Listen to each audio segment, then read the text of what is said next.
Hello बच्चों, कैसे हो आप सभी। आशा करते हैं आप सभी अच्छे होंगे। चलिए दोस्तों, जैसा कि आपको पता है कि हमने जो बोर्ड के पेपर हैं आपके वेबसाइट पे अपलोड है, उनकी एक सीरीज चला रखी थी। तो हमने क्वेश्चन जो आपके मॉडल टेस्ट पेपर 1 और 2 के ऑब्जेक्टिव जो क्वेश्चन हैं वो सॉल्व करा दिए हैं, और मॉडल टेस्ट पेपर 1 की जो केस स्टडी के क्वेश्चन थे वो अपने इस चैनल पे करा दिए, मैथ्स वाला यूट्यूब चैनल पे। तो आज हम सेकंड मॉडल टेस्ट पेपर है आपका, और उसकी क्या है, हम आपको केस स्टडी वाले क्वेश्चंस को सॉल्व कराने जा रहे हैं। ठीक है, तो पहला क्वेश्चन स्टार्ट करते हैं। सभी बच्चों से मैं निवेदन करता हूं कि आप अपना मॉडल टेस्ट पेपर अपने साथ में रखें। मैं क्वेश्चन बोल रहा हूं, आप उनको समझें और यहाँ पे मैं उनका सॉल्यूशन कराऊंगा। ठीक है, तो फर्स्ट क्वेश्चन आप देखिए। On a forest tour camel are sported 1/4 of a herd of camel was seen in the forest. मतलब वो कह रहा है कि भैया कुछ ऊँट हैं, वो जंगल में चरने के लिए गए हैं और उनका 1/4 भाग ही कहाँ है, वहाँ पे चर रहा है। Twice the square root of the herd had gone to mountains. ठीक है, जो 2 गुने हैं उनका स्क्वायर रूट क्या है, वो माउंटेन्स पे चढ़ गया है। And the remaining 15 camel were seen on the bank of a river. और 15 जो कैमल है वो बैंक के किनारे पर देखे गए हैं। ठीक है, रिवर नदी के किनारे पर देखे गए हैं। तो ये क्वेश्चन है हमारा, और अब इसके जो पार्ट्स हैं जिनके हमें आंसर देने हैं वो वाला है। Find the number of camels. तो जो हमारा पहला इसका पॉइंट है वो क्या है जी आपका, find the number of camels. मतलब ऊँटों की कुल संख्या कितनी है भाई, हमें ये चीज बतानी है। ठीक, तो सबसे पहले हम क्या करेंगे, हम उन ऊँट्स को मान के चलेंगे, कैमल्स को। ठीक, तो let the number of camels, तो हमने मान लिया जी x, और वो जितनी भी संख्या दे रखी है उनका क्या बोल रहा है, twice is the square root of the herd. ठीक है, जितनी भी संख्याएं हैं वो क्या है, हर्ड है। उसके बाद वो कह रहा है क्या, उसके बाद 1/4 of the herd camels was seen in the forest. ठीक है, तो फॉरेस्ट में कितने देखे गए, तो number of camels seen in forest. आपका अगला क्वेश्चन, नंबर ऑफ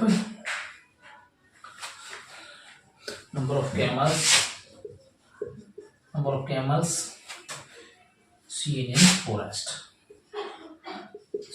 फॉरेस्ट। ये जंगल में कितने ऊँट देखे गए, तो इनका क्या है, जितना भी है जी आपका ट्वाइस। ठीक है, all twice.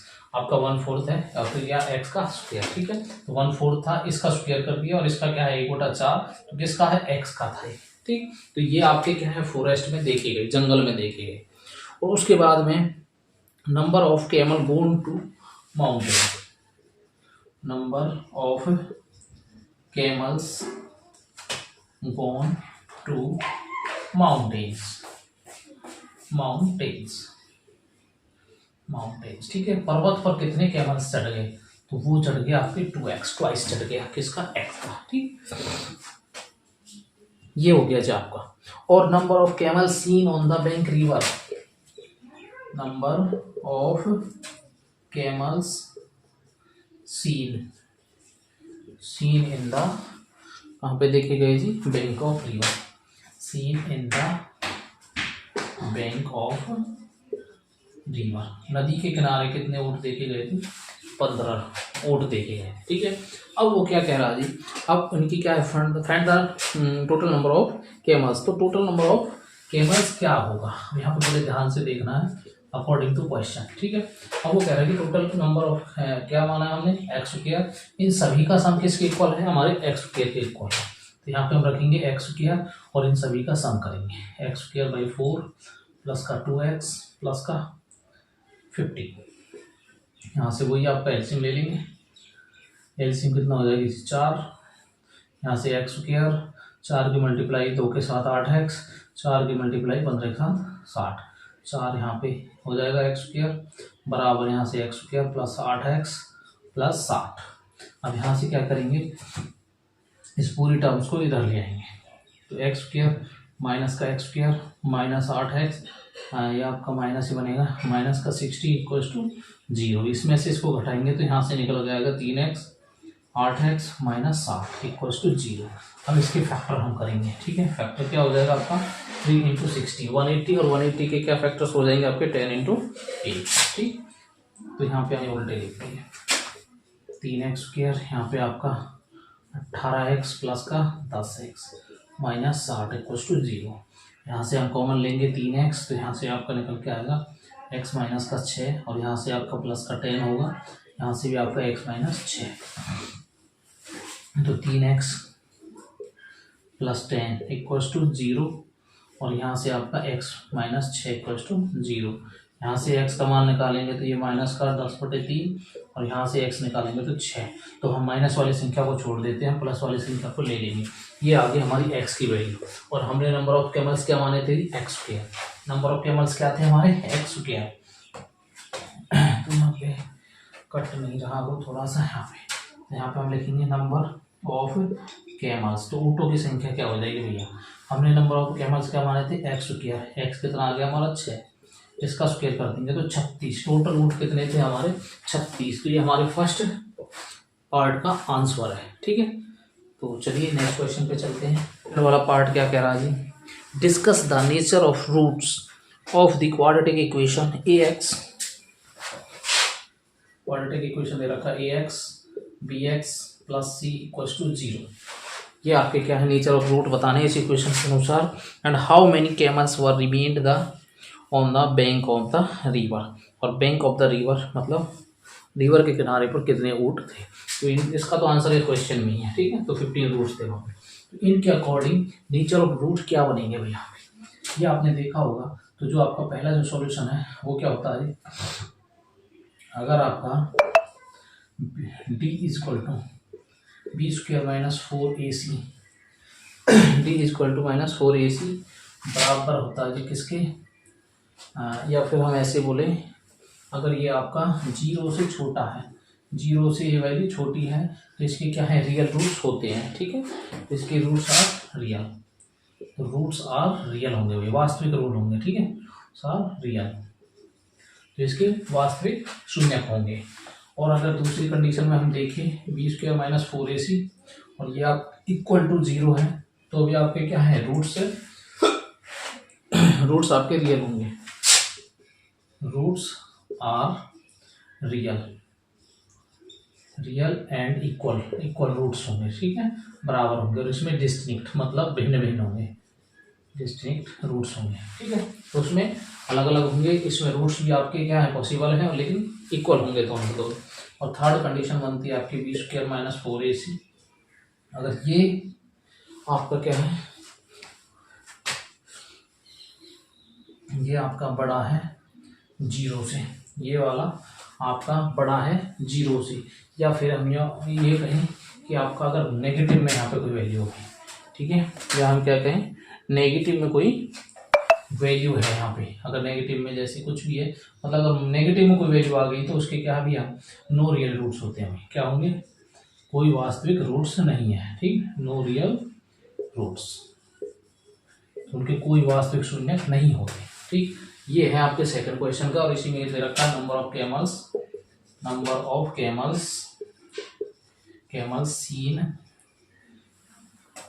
Scene in the bank of river, seen in the bank of river, नदी के किनारे पर कितने ऊँट देखे गए थे, जैसे क्वेश्चन में मेंशन है कितना, 15 था, ठीक। ये हमारा क्वेश्चन सेकंड पार्ट इसका कंप्लीट आंसर हो गया।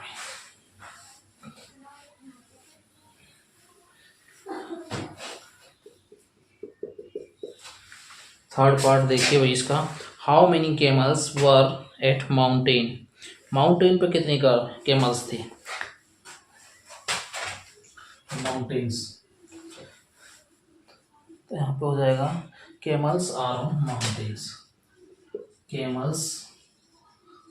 ऑन माउंटेन्स, ठीक है। कितने थे भैया यहाँ पे, 2x थे, 2x की वैल्यू हमारी 6 आ चुकी थी, तो टोटल माउंटेन्स पे कितने थे भाई, 15 थे, ठीक है, 15 थे। How many camel seen on the forest, अब फॉरेस्ट में कितने देखे गए, और वाला पार्ट है, ठीक है, और वाला पार्ट। तो वहाँ में किस में देखे गए थे, सीन इन द फॉरेस्ट, ठीक है। Camel seen in the forest, जंगल में कितने देखे गए थे, एक्स स्क्वायर बाई 4, तो यहाँ पे 6 का स्क्वायर 36/4, यहाँ से काटेंगे तो जंगल में कितने थे भैया, 9 कैमल्स देखे गए थे। तो टोटल्स आपके क्या भैया, कैमल्स हो गए आपके निकल के ये वाले, ठीक है। तो ये हो गया आपका first question complete, case study, ठीक है। और ये दोस्तों आप कहाँ पे देख रहे हो, मैथ्स वाले यूट्यूब चैनल। तो दोस्तों आपसे रिक्वेस्ट है ये, आप चैनल को लाइक करिए, शेयर करिए एंड सब्सक्राइब करिए। चलिए नेक्स्ट क्वेश्चन, इसमें देखिए भाई काफ़ी लंबी स्टेटमेंट है, तो आप अपना क्वेश्चन पेपर अपने साथ में रखना। तो यहाँ पे देखिए, a Ferris wheel is an amusement ride consisting of a rotating upright wheel. मतलब एक फेरिस व्हील है, कोई बहुत बड़ा चक्र है, ठीक है, उसका नाम है फेरिस व्हील, और वो क्या है, रोटेट होता है भाई। मल्टीपल पैसेंजर कैरिंग कंपोनेंट्स, और वो बहुत सारे पैसेंजरों को अपने साथ में बिठा करके ले जाया करता है भाई। एज ए पैसेंजर्स, जैसे कार, यहाँ पे दे भी रखा क्या क्या ले जा सकता है, कार, केबिन, स्टब, आपका कैप्सूल और पोर्ट्स, ठीक है। बहुत बड़ी बड़ी जो मात्रा में आपके वाहन हैं, ठीक है, बहुत बड़ी बड़ी मात्रा में आपका सामान है, उसको कैरी करता है। Attach to the rims in such a way that as wheel forms they are upright usually by gravity, ठीक है। और ग्रेविटी के कारण क्या, वो बिल्कुल सीधा चलता है। After taking a ride in Ferris wheel, जब वो राइड पे चलता है तो पूजा केम आउट, ठीक है। आफ्टर टेकिंग ए राइड, ठीक है, जब उसकी राइड कंप्लीट हो जाती है तो Puja came out from the crowd, भीड़ से बाहर आती है पूजा। was observing her friends who were enjoying the ride, she was curious about the different angles, उसने देखा कि उसमें 2 से 3 तरीके से एंगल बने हुए हैं। उसके बाद curious about the different angle, measure that the wheel will form see form a figure given below, उसने एक चित्र बनाया उसको देख करके, और उसमें कुछ एंगल्स बनाए भाई। तो उस एंगल्स में उस फिगर को देख लीजिए आप पहले। फिगर्स क्या था आपका, इस तरीके से आपका कोई फेरिस व्हील था, और यहाँ पे आपके इस तरीके से एंगल बने हुए हैं भाई। ये कोई फेरिस व्हील है, यहाँ पे 30 डिग्री एंगल दे रखा है। उसके बाद सेंटर पे बना हुआ एक एंगल इस तरीके से फॉर्म्ड है, और एक एंगल आपका इस तरीके से बना हुआ भाई,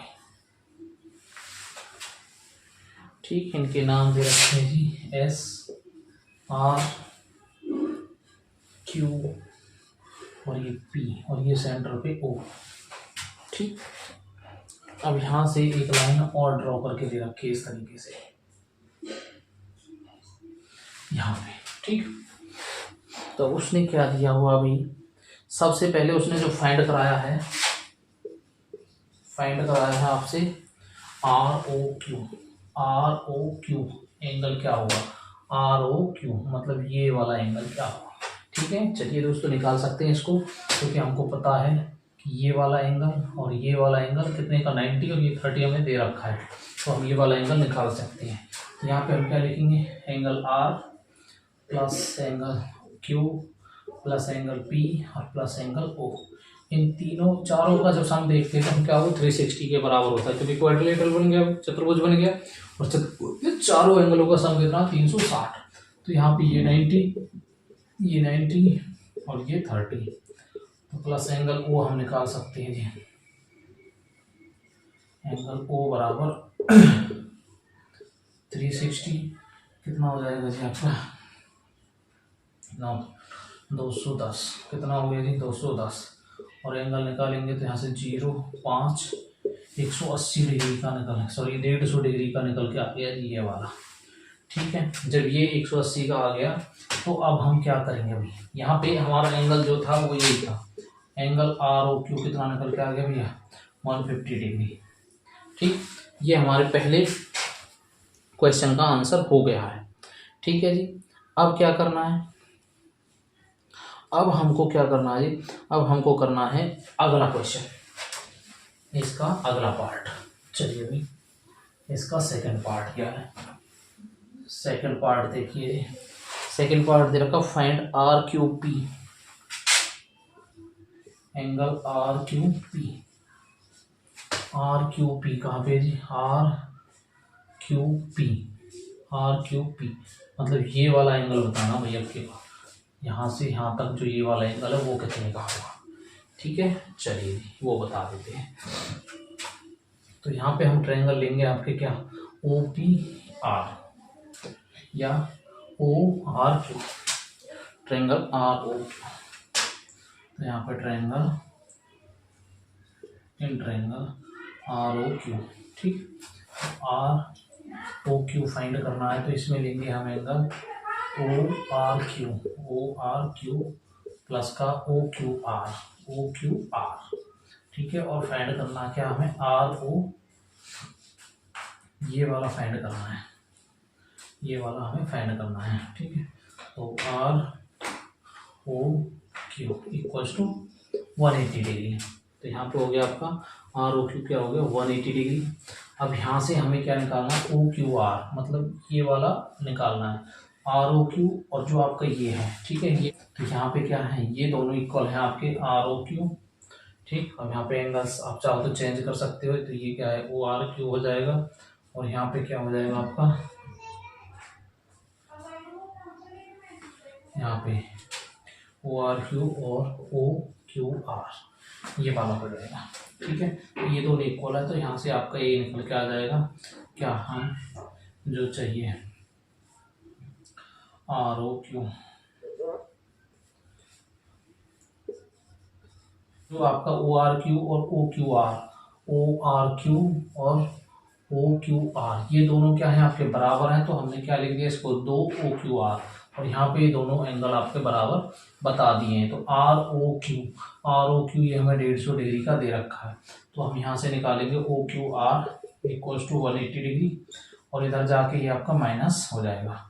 तो यहाँ से निकालेंगे क्या हमारा ओ क्यू आर बराबर यहाँ से 30/2, तो ये वाला हमारा अंदर वाला आ गया कितना, ये आ गया हमारा 15 डिग्री, ठीक है। अब हमको बताना क्या आर क्यू पी, तो ये वाला एंगल बताना है यहाँ से। तो अब यहाँ से हम बता सकते हैं आपका angle R Q P plus का अंदर वाला हमारा निकल के आ गया कितना 15, कितना निकल के आ गया जी 15 इक्वल्स टू इन दोनों का सम कितना जी 90 डिग्री।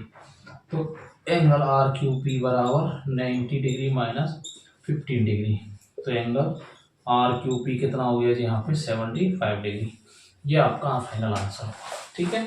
ये था आपका सेकंड वाला पार्ट। चलिए इसके थर्ड वाले पार्ट पे चलते हैं।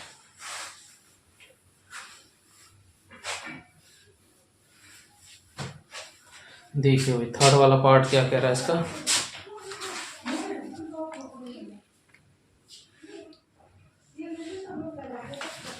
वो कह रहा है जी आपका आर एस क्यू पूछा, उसने क्या पूछा जी, एंगल आर एस क्यू क्या होगा, ठीक है। आर एस क्यू आपका आर ओ पी, ये वाला एंगल आपका कितना जी 75 और ये वाला पूछ लिया R S Q, R O P, ठीक है। यहाँ पे बस आपको एक ही लाइन लिखनी है, आर एस क्यू बराबर होगा आपका आर क्यू पी, ठीक है। क्या है अल्टरनेट एंगल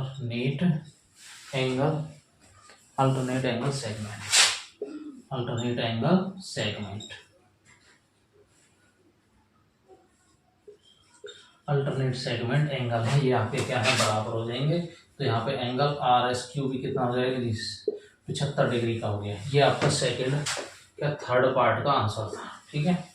चलिए इसके और वाले पार्ट चलते हैं। और वाला पार्ट क्या कहता है देखते हैं, और इसका थर्ड पार्ट ये उसमें क्या है जी, name the type of the quadrilateral, quadrilateral इसका चतुर्भुज का प्रकार क्या है, ठीक है। तो इस चतुर्भुज का क्या प्रकार है, काइट क्वाड्रिलेटरल,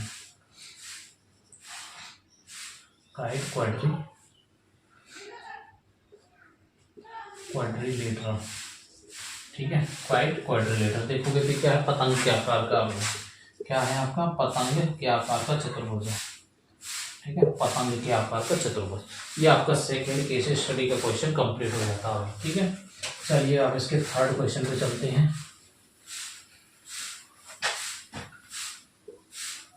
थर्ड क्वेश्चन देखिए।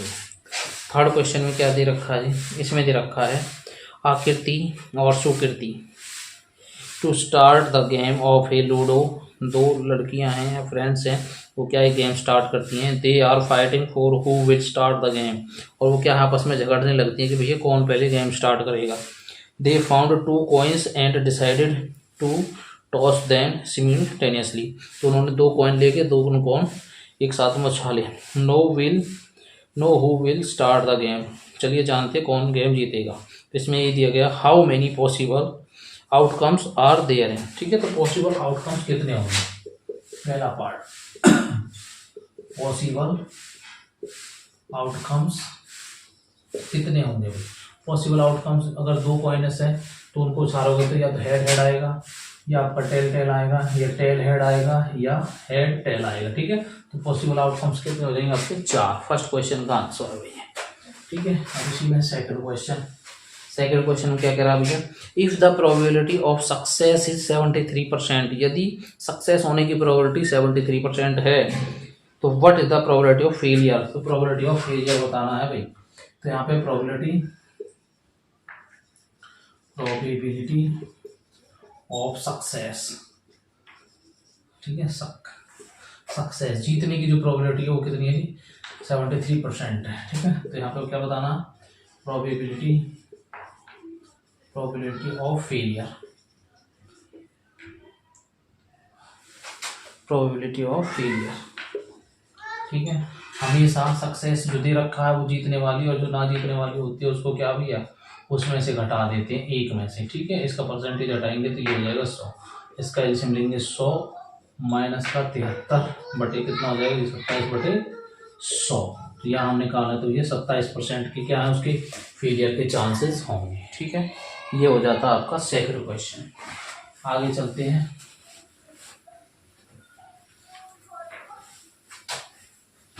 आगे देखिए आपका थर्ड वाला पार्ट। थर्ड वाले पार्ट में दिया है Akriti said if I get at least 1 head, कम से कम 1 हेड होना चाहिए भाई उसमें। आकृति ने कहा आई विल विन, मैं जीत जाऊंगी कम से कम 1 हेड आया तो। And start the game, what is the probability that आकृति विल स्टार्ट द गेम। ठीक है, तो इसकी क्या प्रोबेबिलिटी है कि आकृति ने ही गेम को स्टार्ट किया। देखो भाई उसने बोला है एट लीस्ट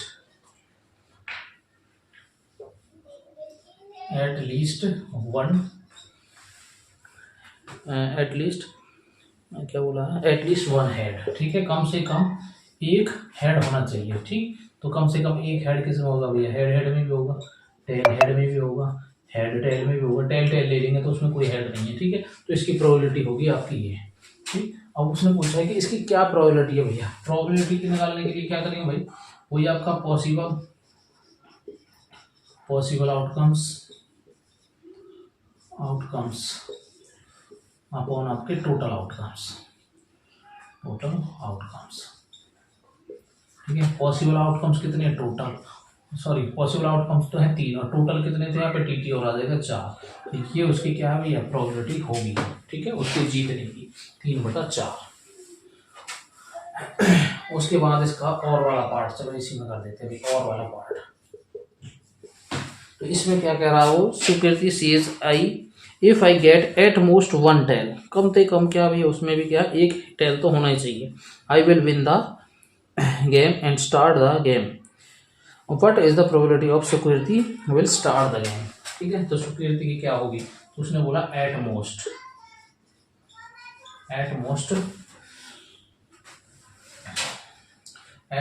1 टेल।